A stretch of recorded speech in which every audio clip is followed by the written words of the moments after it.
Government ఉన్నప్పుడు వాళ్ళు దిగిపోయే నాటికి 19,000 కోట్ల రూపాయల అప్పు ఉన్నది. ఆనాడు కాంగ్రెస్ నాయకులు పాదయాత్ర చేసినప్పుడు కాంగ్రెస్ నాయకులు కూడా చెప్పారు, సింగరేణి డబ్బుని రాష్ట్ర ప్రభుత్వం దుర్వినియోగం చేస్తుంది, దీనివల్ల సింగరేణి నష్టం ఉన్నది అని చెప్పారు. మరి ఇవాళ కూడా అదే పద్ధతి కొనసాగుతూ ఉంది. ఇప్పుడు సుమారు 34,000 కోట్ల రూపాయల పైగా రాష్ట్ర ప్రభుత్వం సింగరేణికి రావాలి. దాని మీద మాట్లాడతలేదు. మా ఐఎన్టీసీ మిత్రులు ఏఐటీసీ తోటి ఏం కాదు, మా గవర్నమెంట్ ఉన్నది, మా ముఖ్యమంత్రి, మా ఎమ్మెల్యేలు, మా మంత్రులు అని చెప్తున్నారు.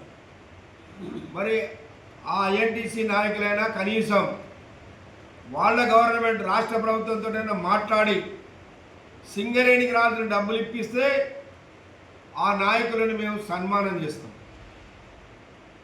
దాని గురించి మాట్లాడరు, రాజకీయ జోక్యం పైన మాట్లాడరు. సింగరేణి యాజమాన్యం కూడా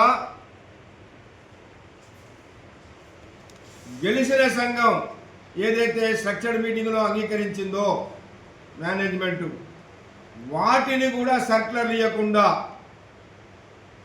ఐఎన్టీసీ నాయకుల ఒత్తిడితోటి వాటిని ఆపుతా ఉన్నారు. కాబట్టి సింగరేణి వ్యాప్తంగా ఉద్యమం చేసేనా సరే, కార్మికులకు ఎన్నికల సందర్భంలో ఏదైతే చెప్పామో వాటి అమలుకు ఏఐటీసీ కృషి చేస్తని ఇవాళ మా Singareni college workers union central office bearers branch సెక్రటరీల సమావేశం గోదావరిలో జరిగింది. దీనిలో ఒక నిర్ణయం చేశాం, యాజమాన్యం కనుక ఇదే విధానాన్ని అవలంబిస్తే ఖచ్చితంగా జరిగే పరిణామాలకి యాజమాన్యమే బాధ్యత వహించాల్సి వస్తుందని హెచ్చరిస్తా ఉన్నాం.